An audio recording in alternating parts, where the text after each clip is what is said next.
तानिया का यूं गेट से लौट जाना मरियम को चुभने में डारा था। वो अंदर आकर बाबा जान के कमरे में चली आई। अजीब सी बात है बाबा जान, अभी तानिया आई थी, गाड़ी से निकली भी, फिर कुछ सेकंड फ़ोन पर बात करके वो वापस गाड़ी में बैठकर चली गई। कोई ज़रूरी काम निकल आया होगा। बाबा जान ने किताब बंद करके चश्मे में से उन्हें देखा।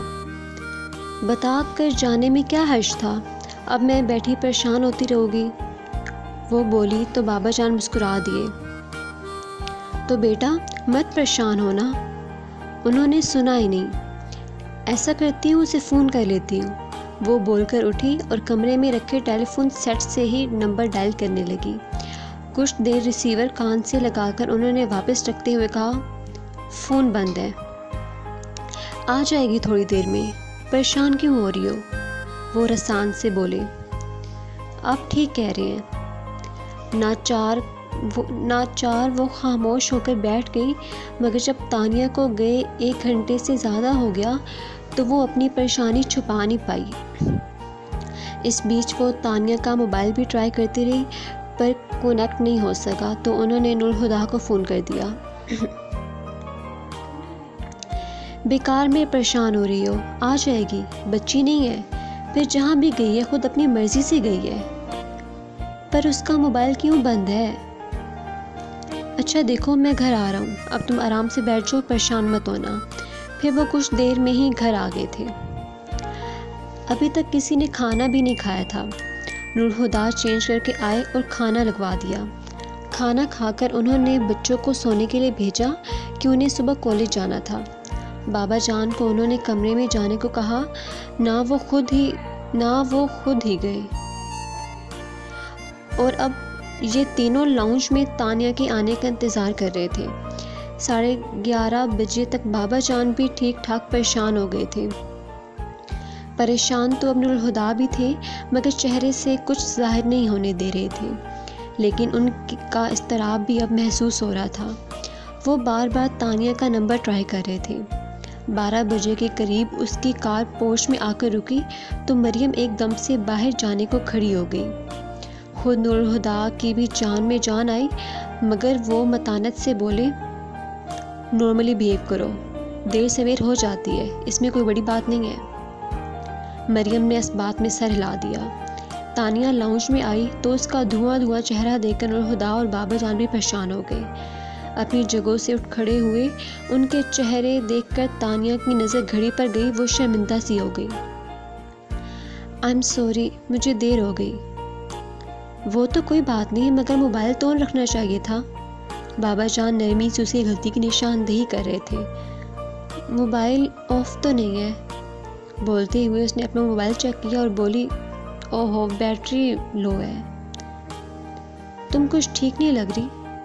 मरियम अपनी फिक्रमंदी छुपा नहीं पाई। तानिया ने कोई जवाब नहीं दिया। वो पास आके उसका गाल थपक कर बोली, जाओ जाकर सो जाओ, तुम्हें आराम की ज़रूरत है। तानिया रोई तो नहीं, मगर माँ को पास देखकर उसकी आंखें नम हो गई। वो आहिस्ता से उनके गले लगी। मरियम ने घबरा कर नूर हुदा की तरफ देखा, वो भी उलझे हुए लग रहे थे। तानिया क्या हुआ बेटा, परेशान हो, मामा को बताओ बच्चे। वो प्यार से उसकी पीठ थपक कर उसे रिलैक्स कर रही थी, पर वो चुप ही रही तो वो परेशानी से कहने लगी, तानिया बेटा कुछ बोलो, देखो पापा भी परेशान हो रहे हैं और दादा जान भी फिक्रमंद हैं, उनकी तबीयत खराब हो जाएगी। तानिया ने अपने पापा की तरफ देखा, फिर दादा की तरफ। वाकई सब परेशान हो गए थे। वो मरियम से अलग होकर उनसे बोली, मैं ठीक हूँ मामा, आप सब टेंशन ना लें। कैसे ना लें जब तुम टेंशन में हो। मामा, तानिया उनकी बात काट कर बोली, अंसर अच्छा लड़का है, आप उसे हाँ कह दें। तुम खुश हो? वो उसकी थोड़ी छू कर बोली तो तानिया कस्तन ज़रा सा मुस्कुरा कर कहने लगी, ऑफ कोर्स मामा, अपनी मर्ज़ी से शादी पर राज़ी हुई हूँ, किसी ने ज़बरदस्ती तो नहीं की, फिर खुश क्यों नहीं होंगी। अच्छा मैं सोने जा रही हूँ, अब सुबह बात होगी। अपनी बात कहकर वो अपने कमरे में जाने के लिए सीढ़ी चढ़ने लगी। लाउंज में खड़े तीनों शख्स अपनी अपनी सोच की गिरफ्त में थे। नूरहुदा ने अपने कदम उठाया तो बाबा जान उनका इरादा भांप कर बोले, इस वक्त तानिया को अकेला छोड़ दो नूरहुदा, फ़िलहाल वो कुछ नहीं बताएगी। नूरहुदा उनकी तरफ देखकर ज़हर खंद लहजे में बोले, मैं अपनी बेटी को इसके दुखों के साथ अकेला नहीं छोड़ सकता, जैसे आपने अपनी बेटी को तन्हा छोड़ दिया था। मलीहा के जिक्र पर मरियम के तन बदन में आग लग गई, मगर मुसलिहतन वो कुछ बोले बगैर पलट कर अपने कमरे में चली गई। नूरहुदा ने एक नज़र जाती हुई मरियम को देखा, फिर खुद भी सीढ़ियाँ चढ़ने लगे। लाउंज में तन्हा रह गए बाबा जान की आंखें नम हो गई। मलीहा की मौत के लिए नूरहुदा मुझे कभी माफ़ नहीं करेगा। उनके गाल भीगते जा रहे थे। नूरहुदा ने तानिया के कमरे का दरवाज़ा खोलकर अंदर देखा। नाइट बल्ब की रोशनी में वो दूसरी तरफ करवट लिए बेड पर लेटी थी। आहिस्ता से दरवाज़ा बंद करते बेड पर बैठकर वो कुछ भी ना बोले, बिना उसके बालों में उंगलियां चलाने लगे। तानिया निचला होंठ दांतों में दबाए बेहिस लेटी रही। फिर उससे रहा नहीं गया तो एकदम से पापा कहती पलटकर उनसे लिपट गई। पापा की जान उसके गिर्द बाजू फैलाते नूरहुदा ने तानिया को अपने पुरशफ़क़त हसार में ले लिया। उसका नाम शयान है। मैं उससे पहली बार फ़ायज़ा के घर पर मिली थी, फिर वो कुछ दिन बाद यूनिवर्सिटी आया था। उनके सीने पर सर रखे आंसुओं के बीच अटक कर बताने लगी थी। धीरे धीरे उसे थपकते नूरहुदा हर सेकंड के साथ एक इंच खौफ की दलदल में धंसते जा रहे थे।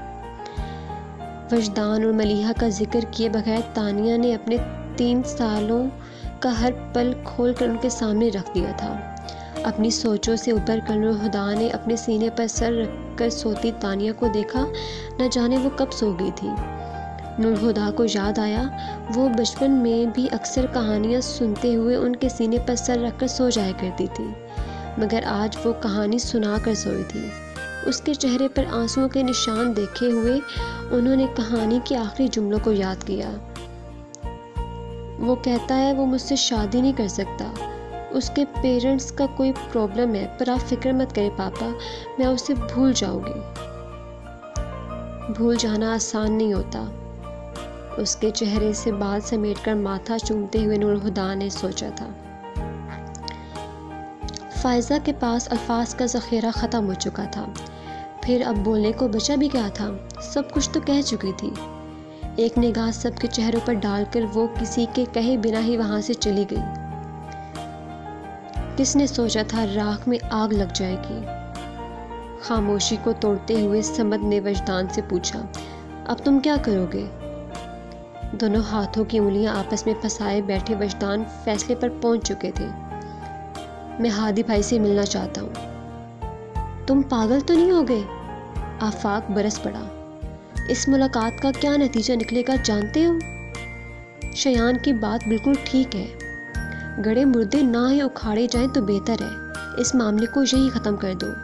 अगर मामले को हवा दोगे तो बड़े तूफान खड़े होने का ख़तरा है। अगर तूफान मेरी ज़िंदगी से नहीं टलते तो कोई क्या कर सकता है? कम से कम खुद से तूफ़ानों को दावत मत दो। फिर तुम्हें नूरहुदा से बात करने की ज़रूरत भी क्या है, जब शयान और तानिया खुद ही अपनी मोहब्बत से दस्तबरदार होने का फ़ैसला कर चुके हैं। सुमेरा ने उलझकर कहा, ऐसे फ़ैसले अजियत के सिवा कुछ नहीं देते, और मैं शयान को तकलीफ़ से गुजरता नहीं देख सकता। आखिरी सांस भी अजियत से लेने की गारंटी देकर किस्मत ने शयान को मुझे सौंपा था। वो मेरे जीने की आखिरी वजह है। आफाक ने उन्हें देखा, और जिस दिन तुमने कस्टे फारूकी में कदम रखा, फुफ्फा जान तुमसे तुम्हारे जीने की आखिरी वजह भी छीन लेंगे। तो क्या करूं? अपने बेटे की जिंदगी गिरवी रखकर अपनी सांसें उधार मांग लूं? मुझे ये सौदा मंजूर नहीं। वो दो टोक अंदाज में बोले, फिर कहा, मलिया कहा करती थी, मोहब्बत बोझ नहीं होती, फिर भी झुका देती है। मैं जानना चाहता हूँ उसकी बात में कितना सच है। शयान अपने घर के पहुंच में पुलिस जीप रोक कर उतरा और लंबे लंबे डग भरता अपने कमरे में आ गया। शर्ट के नीचे जिस्म का वो हिस्सा जहां उसने तानिया के आंसुओं की नमी महसूस की थी अब मिट्टी की तरह सलग रहा था। शर्ट पैंट से बाहर खींचकर उसने गिरबान के बटन खोल दिए और दूसरे हाथ से अपने शाने को मसलने लगा, मगर सांस की आमद रफ्त बदस्तूर मुश्किल ही रही। अंदरूनी कश्मकश जुनून का रूप धार चुकी थी। उसने अपने हाथ का मुक्का बनाकर एक धार के साथ सामने दीवार पर दे मारा। अब वो पागलों की तरह चिल्लाते हुए दीवार पर मुक्के बरसा रहा था। उसके दोनों हाथ जख्मी हो चुके थे और उनसे खून बहने लगा था, फिर भी वो रुका नहीं। उसके तवाना बाजुओं की ताकत से दीवार का पेंट तक उखड़ चुका था, मगर दीवानगी थी कि कम होने के बजाय बढ़ती जा रही थी। अब उसके कमरे में रखी चीज़ों को उठा उठाकर फेंकना शुरू किया। उसका दिल चाह रहा था पूरी दुनिया को तहस नहस कर दे। कुर्सियों को उसने भी ठोकर से उलट कर रख दिया। बेड पर से तकिए और चादर हवा में उछाल दिए। साइड टेबल से लैंप उठाकर दीवार पर मारने का इरादा था कि उसके तार में उलझ कर साथ रखा फ्रेम टेबल पर उलट गया। अम्मी, लैंप छोड़कर उसने मलिहा की तस्वीर वाला फ्रेम दोनों हाथों में किसी कीमती मगर नाजुक शय की तरह एहतियात से पकड़ लिया और अपनी आस्तीन से फ्रेम के शीशे को साफ करके चूमने के बाद सीने से लगाता कमरे के वस्त में आकर फर्श पर बैठ गया। दीवानगी आंसुओं में ढल गई थी। तस्वीर पर हाथ फेरता हुआ वो सरगोशियों में कह रहा था, कितने आराम से आप मुझे छोड़कर चली गई। अपने वजूद के हिस्से से कोई ऐसे बेनियाज होता है। जिंदगी के हर पल में मैंने आपकी कमी महसूस की है। कहते हैं औलाद तकलीफ में हो तो माँ कब्र में बेचैन हो जाती है। आज मैं अपनी ज़िंदगी की सबसे बड़ी तकलीफ से गुजर रहा हूँ। क्या आप चैन से हैं? कैसी माँ है? कभी मुझे गोद में नहीं लिया, कभी मुझे लोरी नहीं सुनाई। मैं ठोकर खाकर गिरता तो कभी आपके हाथ मुझे थामने को नहीं बढ़े। तरस गया हूँ आपके एहसास को। पर क्या आज भी मुझे आपकी आगोश नहीं मिलेगी? अम्मी, मैं आपका बेटा हूँ। आप कैसे मेरी तकलीफ़ पर चुप रह सकती हैं? आज तो आ जाएं। क्या मुझे इतना भी हक नहीं कि अपने माँ के गले लग सकूं? मलिहा की तस्वीर को सीने में भेज कर वो फूट फूट कर रो पड़ा। आई एम मिसिंग यू अम्मी। अब तक अपनी ज़िंदगी आपके बगैर ही जीता आया हूँ, पर आज आपके बगैर नहीं रह पाऊँगा। एक बार तो आकर मुझे सीने से लगा ले। अम्मी प्लीज़, माँ क़यामत के दिन अपनी औलाद को दूध की बहती धारें बख्शेंगी। मैं क्या रोज़े हशर भी खाली दामन लेकर आपके पास आऊँगा? कुछ तो मेरे पास भी हो अम्मी। अम्मी प्लीज़ अम्मी, अल्लाह के लिए। वो 27 साल का भरपूर जवान माँ को पुकारता छोटे बच्चे की तरह मचल मचल कर ऊंची आवाज़ में रो रहा था। तभी उसके दिल में दबी शदीद ख्वाहिश ने वहमे का रूप धार लिया। खुली खिड़की से आती हवा ने उसकी पेशानी पर बिखरे बालों को समेटा था, मगर शयान को उस हवा पर नरम उंगलियों के लम्स का गुमान हुआ था। फिर उसे महसूस हुआ था कि नई उंगलियों ने उसके चेहरे पर से नमी को समेटा। उसने सख्ती से भेजी अपनी आंखों को धीरे से खोल दिया। आंखों की धुंधलाहट ने एक पैकर को तराशा था। अम्मी, उसकी आवाज़ में इतना सुकून था जैसे भीड़ में बिछड़े बच्चे को अचानक ही माँ नजर आ जाए। मलिहा ने झुककर उसकी पेशानी पर होंठ रख दिए। 27 साल में पहली बार उसने ममता का लम्स महसूस किया था। उसे लगा उसके जलते तपते वजूद में किसी ने पानी के छींटे डाल दिए हों। उसने बेखुद होकर मलिहा की आगोश में सर रख दिया। उसके जुनून को करार आने लगा और एक सुकून सा उसके रगबे में सरायत कर गया और वो धीरे धीरे आंखें मूंद गया। घर पहुंचते ही वजदान सीधे शयान के कमरे में आए थे। कमरे में फैली अबतरी पर नज़र डालकर शयान के पास आ बैठे, जो कारपेट पर बेतरतीबी से लेटा बेसत सो रहा था और मलिहा की तस्वीर उसके दाएं गाल के नीचे दबी थी। उसके दोनों हाथों की पुष्ट पर जमे खून को देखकर वजदान की पेशानी पर शिकनी उभर आई। माँ पर गया है। उसकी दीवानगी भरी जज्बातियत पर वजदान हमेशा यही जुमला दोहराते थे। वो उठकर अपने कमरे में आए और अलमारी से फर्स्ट एड बॉक्स निकालकर किचन में आ गए। स्टील के बर्तन में थोड़ा सा पानी गर्म किया, फिर उसे होल्डर से पकड़कर वापस शयान के पास आ गए और नीम गर्म पानी में डिटॉल मिलाकर रुई भिगो कर उसके हाथों पर से ज़ख्म साफ़ करने के बाद फर्स्ट एड बॉक्स से मरहम निकाल कर लगाया। फिर दोनों हाथों पर बारी बारी पट्टी लपेट दी। इस काम से फारिग होकर वो उठे और तकिया तराश करके शयान के सिरहाने दो जानों होकर बैठे और आहिस्ता से उसका सर अपनी गोद में लेकर मलीहा की तस्वीर उसके गाल के नीचे से निकाली और तकिया रखकर उसका सर तकिए पर डाल दिया। फिर वहीं बैठे शयान के बालों में उंगलियां चलाने लगे। आज विजदान को भी मलीहा बहुत शिद्दत से याद आ रही थी। अगले दिन तानिया दिन चढ़े सोती रही क्योंकि छुट्टी का दिन था, इसलिए किसी ने जगाया भी नहीं। 12 बजे उठी तो नाश्ते में सिर्फ चाय का कप ही लिया और बाद में सबके साथ दोपहर का खाना खाया।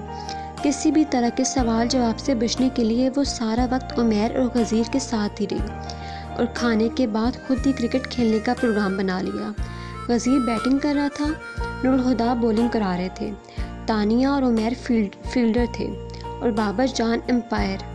मरियम स्टैंड में बैठे शायकीन की तरह नारे लगा रही थी, शाबाश, छक्का लगाओ इस बॉल पर। जब तक नूरुल हुदा खुद बेहोश होकर ना गिर पड़े, विकेट नहीं छोड़ना।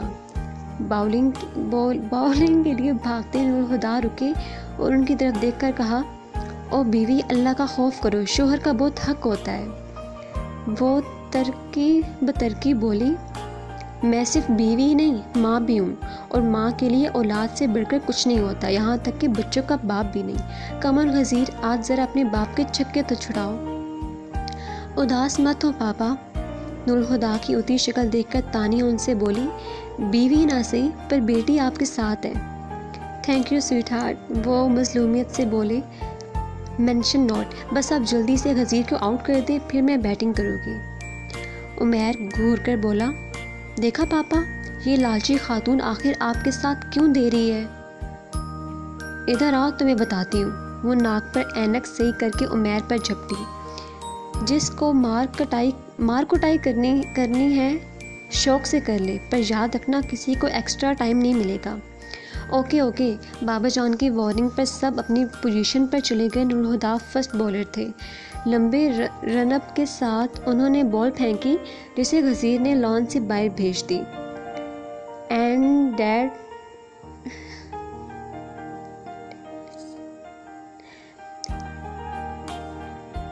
डैट अ सिक्स, एम्पायर ने कमेंट्री की और मरियम तालियां बजाने लगी। बॉल के पीछे भागती तानिया ने सफ़ेद शलवार कमीज़ में वजदान को वॉचमैन के साथ गेट पर देखा तो ठटक कर रह गई। फिर फ़ौरन उसने पलट कर नूरुल हुदा और बाबर जान की तरफ देखा। वो लोग भी वजदान को देख चुके थे। नूरुल हुदा ने वॉचमैन को आवाज़ लगाकर कहा, आने दो। वजदान इजाज़त मिलते ही उसकी तरफ आ गए। तानिया को उन्होंने कस्टम नज़रअंदाज कर दिया था।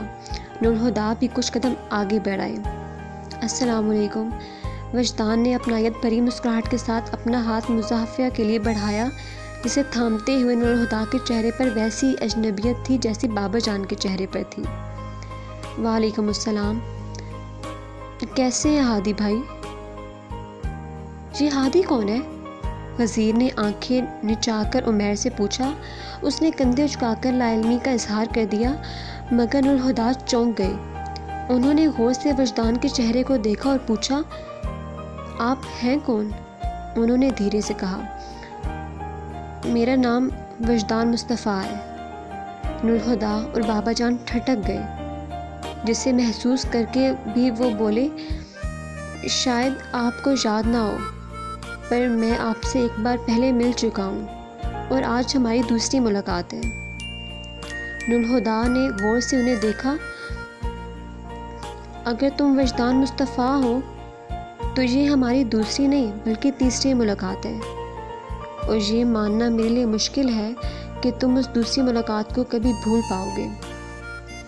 नूरुल हुदा ने ठहर ठहर कर कहा, बहुत सी यादें ऐसी होती हैं जिन्हें इंसान भुला नहीं पाता, मगर उन्हें भूल जाने की ख्वाहिश तो कर सकता है। उन्होंने ज़ेरे लब कहा। फिर नूरुल हुदा से बोले, मैं जानता हूँ हादी भाई, मुझसे मिलना आप और बाबा जान के लिए कुछ ऐसा खुशगवार भी नहीं, बल्कि शायद बाबा जान तो मेरी सूरत भी नहीं देखना चाहते, लेकिन आप दोनों से मुलाकात बहुत ज़रूरी हो गई थी। नूरहुदा उन्हें देखते रहे, फिर तवक्कुफ़ के बाद कहा, आओ अंदर चलकर बात करते हैं। वो मुस्कुराए, फिर बाबा जान की तरफ मुड़े जो उन्हें अजीब सी नज़रों से देख रहे थे। ये मुलाकात आपके बगैर अधूरी है बाबा जान। वो अपनी जगह से हिले भी नहीं। आज तो उसे मौका दे बाबा जान कि ये अपनी बात कह सके। उन्हें खामोश देखकर नूरहुदा ने रियासियत भरे अंदाज में इसरार किया था। बाबा जान की आंखें झिलमिला गई। वजदान के चेहरे से नज़र हटाते हुए वो आगे बढ़े, फिर वो तीनों साथ साथ चलते ड्राइंग रूम की तरफ बढ़ गए। मामा, आप इन्हें जानती हैं? तानिया ने मरियम से पूछा। नहीं। और आपने सुना मामा, वो पापा को हादी भाई कह रहे थे। गज़ीर ने पॉइंट आउट किया तो मरियम भी हैरत का इजहार करते हुए बोली, मैंने किसी को नूरहुदा के लिए ये नाम इस्तेमाल करते नहीं सुना। शायद पुराने मिलने वाले होंगे, उन्होंने कयास लगाया। एनीवे, मैं बहादुर को चाय का कह दूँ, तानिया ने किसी को मुखातिब के बगैर कहा और चलती हुई किचन में आ गई। बहादुर, एक ज़बरदस्ती चाय और कुछ स्नैक्स अंदर ड्राइंग रूम में ले जाओ, एक ख़ास मेहमान आए हैं। ठीक है जी, कहकर बहादुर चाय के इंतज़ामात करने लगा। किचन के दरवाजे तक आकर तानिया को एक ख्याल आया तो वो वापस पलटी और किचन टेबल पर चढ़कर बैठती बहादुर से बोली, पूछोगे नहीं कौन आया है? कौन आया है तानिया बीबी? तानिया की फरमाइश पर उसने पूछा। वो इसके रद्द अमल को सोचकर शरारत से बोली, मलिहा फारूकी के शोहर आए हैं। क्या? बहादुर ने बड़ा सा मुंह खोलकर उसे देखा। सच कह रही हूँ, और तुम्हारी मलिहा बीबी का एक बेटा भी है। वो बहादुर की हैरत से हिज़ उठाकर बोली तो बहादुर का खुला मुंह कुछ और ही खुल गया। मलिहा बीबी का बेटा? तानिया ने सर हिलाकर उसकी शक्ल देखी, जो मुंह पर दोनों हाथ रखे तानिया को आंखें फाड़ फाड़ कर देख रहा था। आप बीबी साहब के बारे में भी बात कर रही हैं ना? कर्नल साहब की बेटी के बारे में? हाँ, मैं तुम्हारी बीबी साहब के बारे में ही बात कर रही हूँ, मलिहा फारूकी के बारे में। क्या भूल गई उन्हें? वो एकदम ही अफसरदा हो गया। वो ऐसी नहीं थी कि कोई उन्हें भूल जाता, पर यहाँ तो किसी ने उन्हें याद ही नहीं रखा। फिर उसने तानिया की तरफ देखकर अजनबी से कहा, लेकिन आपने ये अभी क्या बात कही? बीबी साहब का तो कोई बेटा नहीं है और उनकी तो शादी भी नहीं हुई थी। वो हंसी। नहीं बहादुर, मलिहा फारूकी की शादी हुई थी और उनका एक बेटा भी है जो ASP है। जानते हो ASP? पुलिस का बड़ा ऑफिसर होता है। होता होगा तानिया बीबी, मगर वो पुलिस वाला बीबी साहब का बेटा नहीं हो सकता। वो अड़ियलपन से बोला। क्यों नहीं हो सकता? क्योंकि बीबी साहब मर गई थी। तानिया कितनी ही देर हंसती रही, फिर कहा, ठीक है वो मर गई थी, मगर मरने से पहले लोग शादी भी करते हैं और उनके बच्चे भी होते हैं। मगर तानिया बीबी, उनकी शादी नहीं हुई थी। वो अब भी उड़ा हुआ था। तानिया छोटे बच्चे की तरह उसे समझाने लगी। देखो, जब वो यहाँ से गई थी तो उनकी शादी नहीं हुई थी, मगर यहाँ से जाने के बाद उन्होंने वजदान मुस्तफ़ा से शादी कर ली थी। फिर उनका बेटा पैदा हुआ और वो मर गई। वो उलझ कर बोला, मगर बीबी साहब कहीं नहीं गई थी, इसी घर में उनकी मौत हुई थी और इसी घर से उनका जनाजा उठा था। क्या? अब के तानिया हैरान रह गई। जी तानिया बीबी, बीबी साहब कंवारी मर गई थी, उनकी शादी तो कभी हुई ही नहीं थी। तानिया के सर में धमाके से होने लगे थे। वो आहिस्ता से टेबल से उतर गई और बहादुर कहता जा रहा था, पता नहीं तानिया बीबी आपको किसी ने क्या बताया है, लेकिन हमें इस बारे में बात करने से सख्ती से मना किया गया है। वो तो आपने मरने वाली के बारे में इतनी बड़ी बात कह दी थी तो हम भी बोल पड़े, पर आप आगे हमसे कुछ ना पूछेगा। और आगे रखा भी क्या है, वो बेचारी मर गई और सारी बातें ख़त्म हो गई। बड़ी नेक लड़की थी, अल्लाह जन्नत नसीब करे। बातें ख़त्म नहीं हुई, उसने दिल में कहा, बातें तो शुरू हुई हैं। जब मलीहा ने दादा जान के किसी हुक्म से उसे ताबीर नहीं की तो उसे गुमनाम क्यों कर दिया गया? उसकी मौत किन हालात में हुई और क्यों उसे पुरस्कार बनाया जा रहा था? और सबसे अहम चीज़ ये बात क्यों मशहूर की गई कि वो वजदान मुस्तफ़ा की बीवी थी? और उनकी असल बीवी और शयान की माँ कौन है? और उसकी शख्सियत को क्यों छुपाया गया? और क्यों शयान को भी ये यकीन दिलाया गया कि वो मलीहा का बेटा है? सवाल हर तरफ बिखरे थे पर जवाब कहीं नहीं था। वो लाउंज में आई और ड्राइंग रूम के गिलास डोर से अंदर देखने लगी जहाँ से पर्दा हटा हुआ था। दादा जान सोफे पर बैठे बार बार पहलू बदल रहे थे और नूर हुदा वजदान के साथ बैठे उनके कंधे पर बाजू फैलाए धीरे धीरे बोलते वजदान की बात बड़े ध्यान से सुन रहे थे। वो पहले ही जानती थी कि नूर हुदा और बाबा जान कभी मलीहा के बारे में ज़बान नहीं खोलेंगे। अब उसने वजदान का नाम भी उसी फहरिस्त में शामिल कर लिया था। न जाने अब ये तीनों अंदर बैठे कौन सा स्क्रीन प्ले लिख रहे हैं। वो तीन लोग जिन्हें मलीहा ने सबसे ज़्यादा चाहा था उसके बारे में सच बताने को तैयार नहीं। पता नहीं उसकी ज़ात पर झूठ के पर्दे क्यों डाले गए। कोई है तो उसे अपनी बेटी मानने को तैयार नहीं और कोई कहता है कि वो उसके बच्चे की माँ थी। वो चलती हुई सोफे पर आ बैठी। कहानी के 4 बुनियादी किरदारों में से एक मौत की आगोश में चला गया और बाकी 3 जो भी बोलेंगे वो सच नहीं होगा। मगर शायद कहानी का कोई सानवी किरदार सच बोलने पर आमादा हो जाए, जैसे सुमेरा। ऑफ कोर्स, उसने अपने ख्याल की तायीद की। सुमेरा को ज़रूर पता होगा कि मलीहा की मौत क्यों और कैसे हुई। अगर ये पता चल जाए तो बाकी की उलझनें भी सुलझ जाएंगी। लेकिन सुमेरा को मैं कहाँ ढूंढूंगी? मैंने तो कभी मलीहा के ननियाल में से किसी शख्स को कस्टे फारूकी में आता जाता नहीं देखा, तो फिर सुमेरा से मैं कैसे मिलूंगी? वो सोचने लगी। मेरी मम्मी शयान की मदर की कज़न है। तानिया को अचानक फायज़ा की बात याद आ गई और उछल कर अपनी जगह से खड़ी हो गई। ओह माय गॉड, फायज़ा और शयान की माएँ आपस में कज़न थी। शयान की माँ की हैसियत से तो सब मलीहा को ही जानते हैं और फायज़ा की माँ सुमेरा आंटी और फायज़ा आफाक यानी Sumera Afaq. It's really amazing. वो हंसने लगी। मैं 3 साल से इस घर में जा रही हूँ जिसके रहने वालों का रिश्ता कस्रे फारूकी से बरसों पहले ख़त्म हो चुका था और जवाद के इंगेजमेंट वाले दिन आफाक अंकल पापा के नाम पर चौंके भी तो थे। शक की तो कोई गुंजाइश ही नहीं। और अब आगे की कहानी सुमेरा आंटी सुनाएंगी। वो जोश में चलती अपने कमरे से गाड़ी की चाबी उठाकर पोर्च में आ गई और कुछ ही देर में वो फायज़ा के घर पर थी।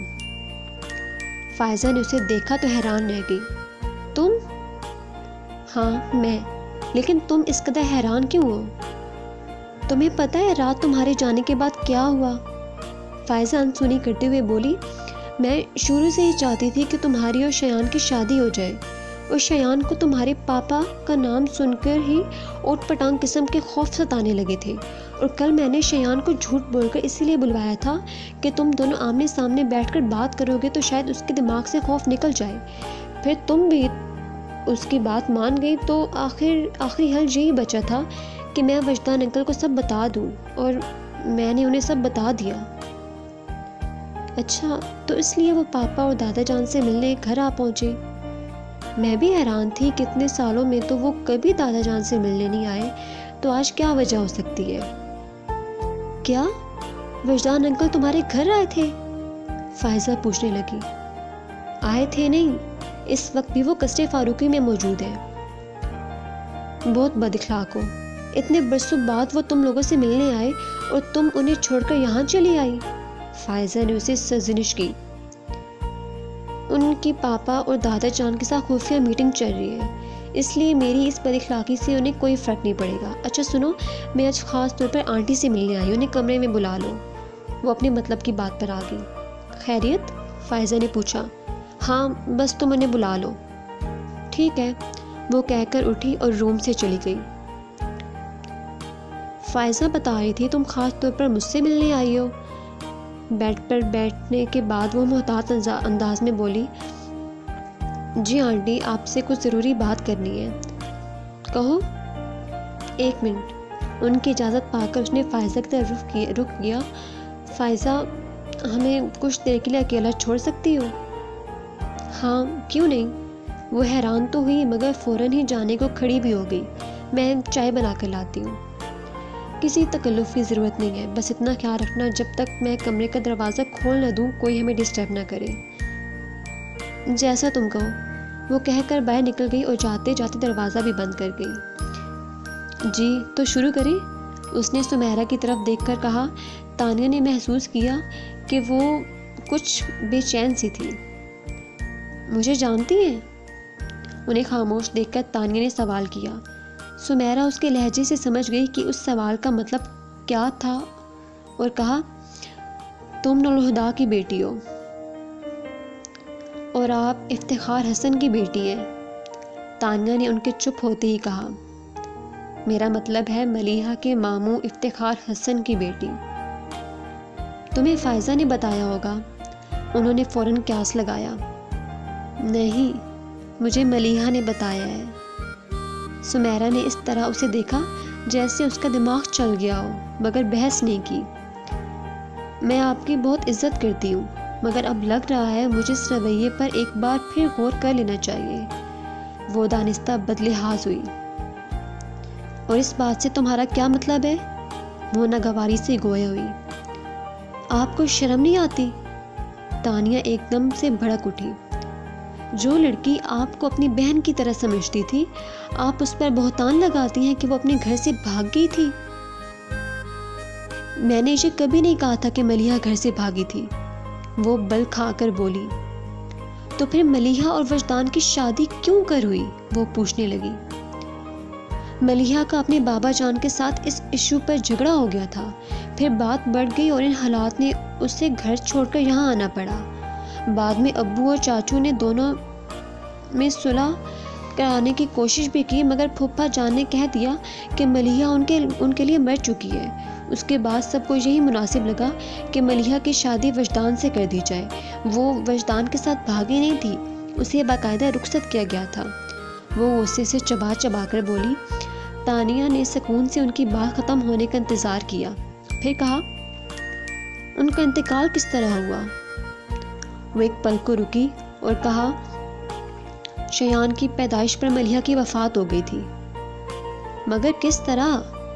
वो पूछ रही थी। सुमेरा ज़िद हो गई। बच्चे पैदा करते वक्त अक्सर औरतें मर जाती हैं, इसमें पूछने वाली क्या बात है? हैरान होने की बात तो है ना। उनकी बात पर गौर करते हुए वो उठी और उनके सामने खड़े होते हुए दोनों बाजू लपेटकर कहा, इसमें हैरान होने वाली क्या बात है? सुमेरा अजनबी से बोली तो तानिया अपने अल्फाज पर जोर देकर बोली, अगर एक ऐसी औरत बच्चा पैदा करते हुए मर जाए जिसके यहाँ कभी बच्चा पैदा ही नहीं हुआ था, तो सुनकर हैरत तो होगी। इस बार सुमेरा कुछ बोल नहीं पाई। मलीहा की शादी नहीं हुई थी, उसने बड़े सुकून से उन्हें देखते हुए कहा। एक ऐसी लड़की जो मर चुकी है, उसके बारे में इतना बड़ा झूठ कि वो किसी की बीवी और किसी के बच्चे की माँ थी। बोलते हुए आपको शर्म नहीं आई? वो चुप हुई, फिर तंजिया हंसी के साथ बोली, लेकिन आप क्या किसी मरे हुए का लिहाज करेंगी जब आपने जिंदा लोगों का लिहाज नहीं किया? शयान के साथ क्या क्या आप लोगों ने किया? जिसे वो माँ समझता है वो उसकी माँ नहीं है। अगर पता चल जाए उसे तो उसकी क्या हालत होगी। और वो बदनसीब माँ जिसने उसे पैदा किया है, उस पर कितना जुल्म किया है आप सब ने। और आज मेरी ज़िंदगी आप लोगों की वजह से बर्बाद हो रही है। ये सोचकर वो मलीहा फारूकी का बेटा है, शयान मुझसे शादी नहीं करना चाहता। और मैं सच जान कर भी उसे बता नहीं सकती, क्योंकि मैं जानती हूँ वो कभी सह नहीं पाएगा कि जिस बाप से वो इतनी मोहब्बत करता है, उसी ने उसकी माँ की शनाख्त के हवाले से उसे धोखा दिया। वो रुकी और शिकायती निगाहों से सुमेरा को देखने लगी, जिनकी आंखों से अब आंसू गिरने लगे थे। दादा जान, पापा, वजदान और आप, मलीहा ने हर एक से मोहब्बत की थी, और उसके मरने के बाद आप सब ने उसके साथ क्या किया? पापा और दादा जान यूं उसके जिक्र से लाताल्लुक हो गए जैसे वो कभी पैदा ही नहीं हुई थी। और वजदान जो मलिहा के लिए यकीन का चेहरा था, उसके चेहरे को धोखा बनाकर अपने बेटे के सामने पेश कर रहे, और आपने वजदान को ऐसा करने दिया। किस कदर बदनसीब थी वो। उसने कभी सोचा भी नहीं होगा कि उसके मरने के बाद उसके साथ ये सब हो जाएगा।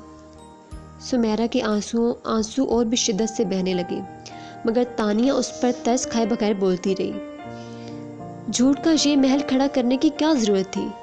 बताएं, मेरी और शयान की ज़िंदगियों को बर्बाद करने का आपके पास क्या जवाब है? जवाब दें, या देने के लिए आपके पास कुछ जवाब भी नहीं है? इस्तेहसानिया अंदाज में कहते हुए उसकी आवाज़ मज़ीद तेज़ हो गई।